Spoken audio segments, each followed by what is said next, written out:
মধ্যে ঘোষণা করে বললেন, ও দুনিয়ার মানুষেরা, আল্লাহ রাব্বুল আলামিন বলছেন, আমি কিয়ামতের দিন আমি আল্লাহ একটা ইনসাফের পাল্লা আমি যেন অনুষ্ঠিত করব। আর সেই দিন কোনো মানুষের উপরে জুলুম করা হবে না, সেই দিন কোনো মানুষের উপরে অত্যাচার করা হবে না। কোনো জিনিস যদি ছোট থাকে আমি আল্লাহ ছেড়ে দেব না। আমি আল্লাহ রাব্বুল আলামিন সেই জিনিসটাকে মিজানের পাল্লার উপরে তুলে এর আমি বদলা আমার বান্দাদেরকে দিয়ে দেব।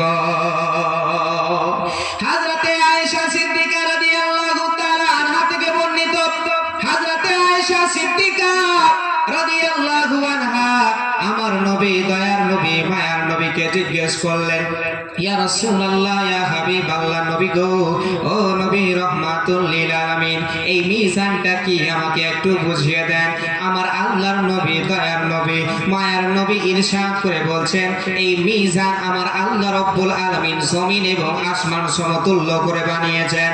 এরপরে ফেরেশতারা জিজ্ঞেস করেছিল, আল্লাহ গো, ও মাবুদ, ও খালিকে কায়নাত, আল্লাহ এত বড় তুমি মিজানকে বানাইলা, এত বড় এই তারাজুকে বানাইলা, এই তারাজু দিয়ে তুমি কি জিনিসকে তুলবা, কোন জিনিসকে ওজন করবা। আমার আল্লাহ রাব্বুল আলামিন বলছেন, আমি আল্লাহ রাব্বুল আলামিন আমি যা চাইবো সেই জিনিসটাকে এই মিজানের পাল্লা দিয়ে তুলব। ঠিক তেমনই বাবা, একটু গভীর মনোযোগ দিতে হবে। আল্লাহ রাব্বুল আলামিন এরপরে আপনার পুলসিরাতকে বিছাইলেন, পুলসিরাতের রাস্তাটাকে আপনার তরবার থেকে বেশি করে ধার করে বানাইলেন। ফেরেশতা দেখে বলে, আল্লাহ গো, ও মাবুদ, এত ধার করে তুমি রাস্তাটা বানাইলা, এই রাস্তা দিয়ে কারা যাবে? আমার আল্লাহ রাব্বুল আলামিন বলছেন, ও আমার ফেরেশতারা, আমি আল্লাহ যাকে চাইবো সেই যেন এই রাস্তা দিয়ে পার হবে। ও যুবক, আপনাদেরকে বলতে চাই, এই থেকে স্পষ্ট হয়ে যায় এই মিজানের পাল্লাটা অনেক বড় হবে। এই পুলসিরাতের রাস্তাটা আপনার তলোয়ার থেকেও বেশি ধারালো হবে।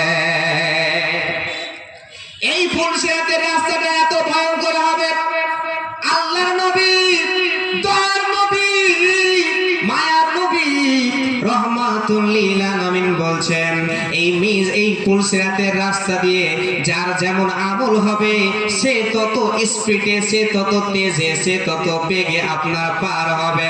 আল্লাহর নবী বলছেন, কোন ব্যক্তি হয়তো আপনারা যেন চোখ বুঝতে নাই, চোখ মেল করতে যতটা টাইম লাগে ততটাই সময়ের মধ্যে আপনার পুলসিরাত পার করবে। আল্লাহ রাসূল বলছেন, কোন ব্যক্তি আপনারা যেন আপনার তেজ যেন ঘোড়ার মতো পার হবে, কোন ব্যক্তি আপনারা যেন আঁধির মতো পার হবে। আবার কোন মানুষ আপনারা যেন তেজের সাথে না, ঘষ্টিতে পায়ের বলে, মুখের বলে আপনার পড়তে পড়তে পুলসিরাতের রাস্তা দিয়ে পার হবে। আমার যুবক ভাইরা, গভীর মনোযোগ দিতে হবে। আরো লাস্টের দিকে একটা মানুষ বেঁচে যাবে যার আমল খুব একটা ভালো থাকবে না, নেক আমল তার বেশি থাকবে না।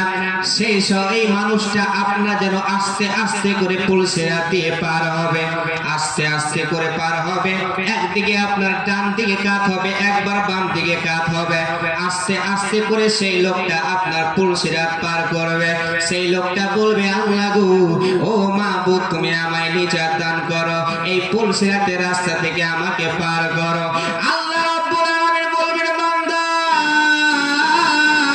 ও বান্দা, তাহলে বল নেক আমল কেন করিস নাই?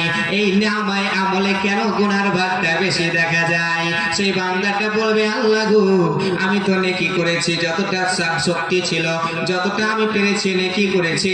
আল্লাহ হয়তো ফেরেশতা এই দিক ওই দিক করে দিয়েছে। আল্লাহ রাব্বুল আলামিন তখন সেই বান্দাকে বলবে, ফেরেশতারা এই দিক ওই দিক করবে না, তুমি চাইলে প্রমাণ করে দিতে পারি। আমার ভাইরা, সেই মানুষটা আপনার পিছন দিকে দেখবে, যে আপনারা যেন সামনে ডানে বামে দেখবে, কোন মানুষ দেখতে পাবে না, কাউকে দেখতে পাবে না। আপনারা যারা জান্নাতি হবে, জান্নাতের মধ্যে খুব সুন্দর ভাবে যেন আয়েশ আরাম করবে। যারা জাহান্নামী হবে, সেই সব ব্যক্তিরা জাহান্নামের মধ্যে পড়বে। আর তারা সবাই যেন নিজের নিজের কাজে লিপ্ত থাকবে। অতএব আপনারা যেন সেই মানুষটা দেখবে কোন মানুষ আপনার কাছে নাই, কেউ তো কাছে নাই, আল্লাহ রাব্বুল আলামিনের দরবারে